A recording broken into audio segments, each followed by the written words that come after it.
En lep dober dan vsem skupaj, kot je bilo že napovedano, sta poslanski skupini Nove Slovenije in Slovenske ljudske stranke vložile zahtevo za sklic nujne seje odbora za kmetijstvo, gozdarstvo, prehrano in okolje, v kateri bi se ukvarjali s problematiko ustanavljanja nove gospodarske družbe Slovenski gozd d.o.o.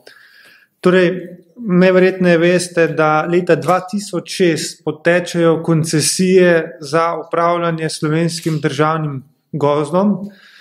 Te koncesijske dajatve vsi ugotavljamo, da so bile doslej prenizke, zato je šlo za praktično krajo slovenskega državnega gozda. Številni so na ta račun obogateli, v teh stvareh se ni smelo kaj veliko govoriti. Tisti, ki smo na te stvari, na te probleme opozarjali, smo bili vedno opozorjeni, bodite bolj tiho, lahko se vam kaj zgodi, gre za ljudi, ki imajo ogromno denarja, gre za zelo nevarne posameznike.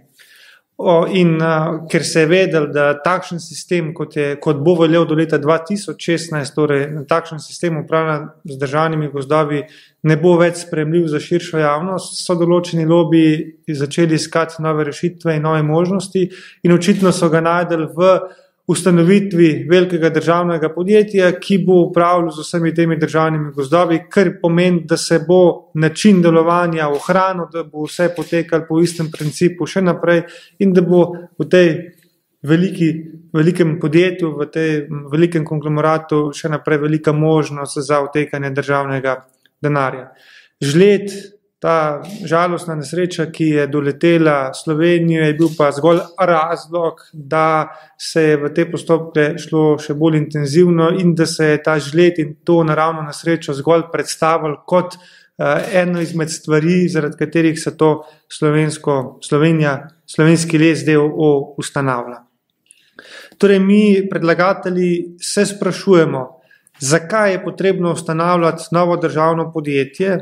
Zakaj bi to novo državno podjetje pobralo 11 milijonov evrov dobička sklada kmetijskih zemljišč in gozdov? Zakaj bi to novo državno podjetje pobralo 35 zaposlenih sklada? Torej, zakaj sploh potrebujemo novo podjetje, če pa imamo že obstoječi sklad kmetijskih zemljišč in gozdov, ki upravlja slovenskimi gozdovi, ki jih sicer zdaj oddaja upravljanje na podlagi koncesij drugim družbam, ampak ki dejansko formalno upravlja slovenskimi gozdovi, zakaj poleg tega ustanavlja še novo podjetje in zakaj iz sklada kmetijskih zemljišč vzeti del denarja in del zaposlenih.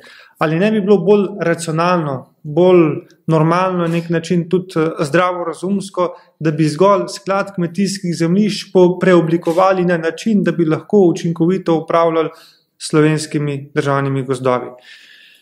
Na nek način mi vidimo, da bo to novo državno podjetje velik trgovec, mešetar slovenskim lesom in čist nič drugega. Minister sicer trdi nasprotno, ampak če minister pravi, da to novo podjetje ne bo velik trgovec z lesom in prekupčevalec, zakaj pa potem potrebuje 11 milijonov evrov zagonskih sredstev? Zakaj se pogovarjajo o 71 milijonih kredita strani Evropske investicijske banke in zakaj predstavniki Evropske investicijske banke že hodijo po Sloveniji in preverjajo kvaliteto slovenskega gozda, ki bi ga za teh 71 milijonov zastavili?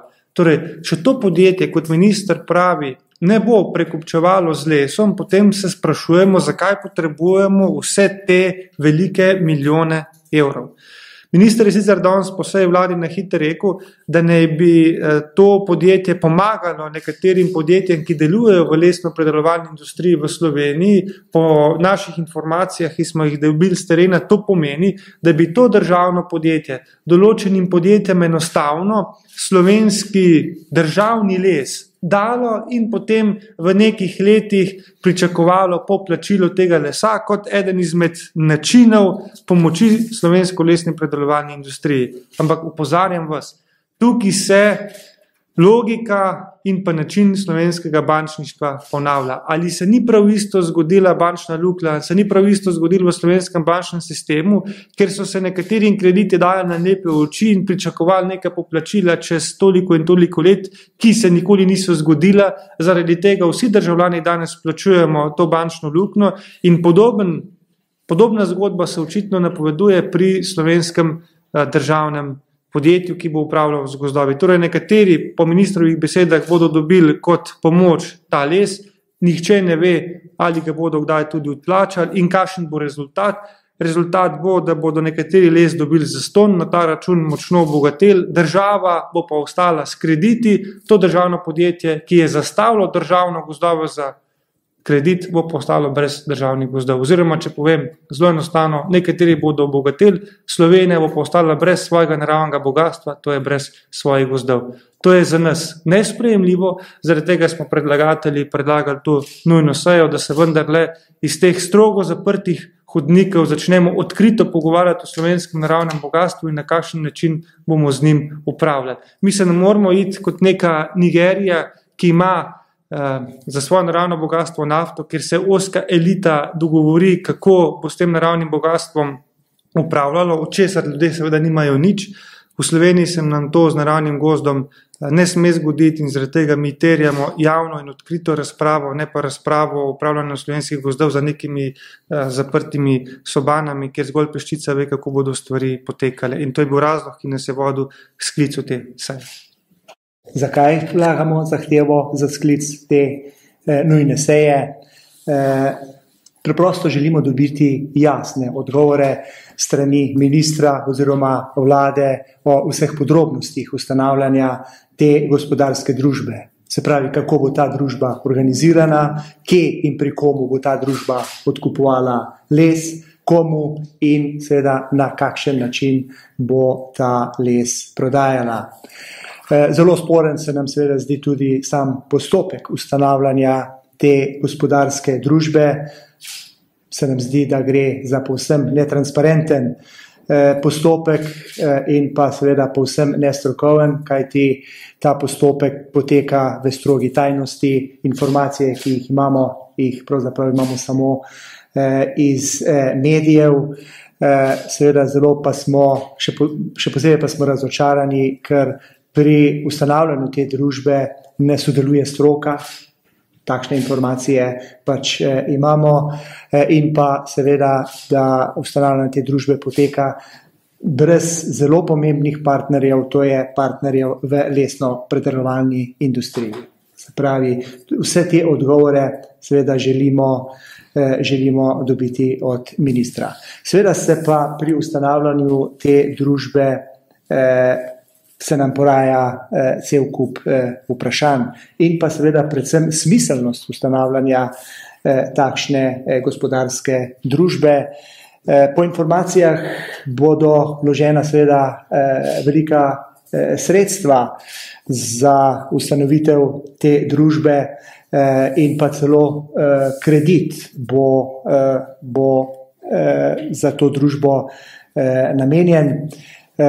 In glede na to, kakšni situaciji, kakšnem položaju je naša lesno-predelovalna industrija, se sprašujemo, ali seveda ne bi bilo bistveno bolj smiselno ta sredstva vložiti v pomoč lesno-predelovalni industriji.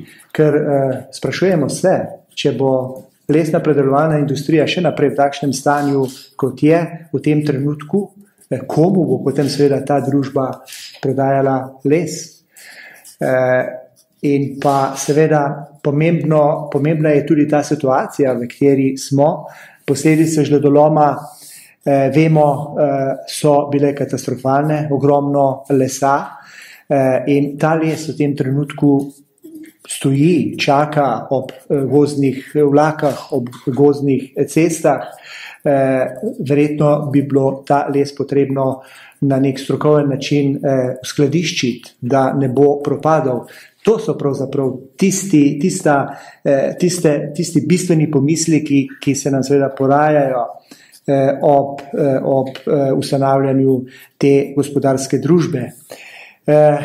Država bi seveda morala namesto tega, da se ukvarja z ustanavljanjem takšne družbe, seveda opraviti svojo nalogo in sicer kako ustvariti bi morala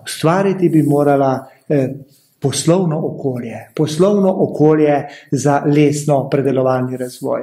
To je v tem trenutku za nas najbolj pomembno. Na kakšen način? Se pravi, zmanjšanje birokratskih ovir, to je eden, potem davčna razbremenitev.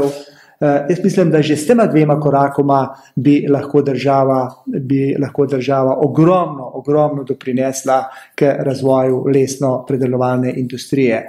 Ne pa z ustanavljanjem državnih podjetij, ki pravzaprav samo še dodatno, to državno podjetje bo samo še dodatno povzročilo anomalijo na našem trgu in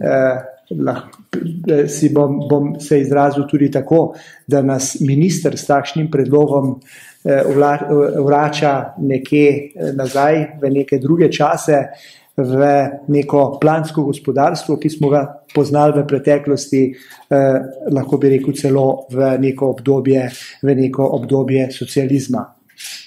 Dejstvo je, slovenski gozdovi so naše nacionalno bogatstvo, ki ga moramo ohraniti, ki ga moramo čuvati, ki je nastajalo več stolet in ne morejo in ne smejo biti stvar enega ministra oziroma ene politike.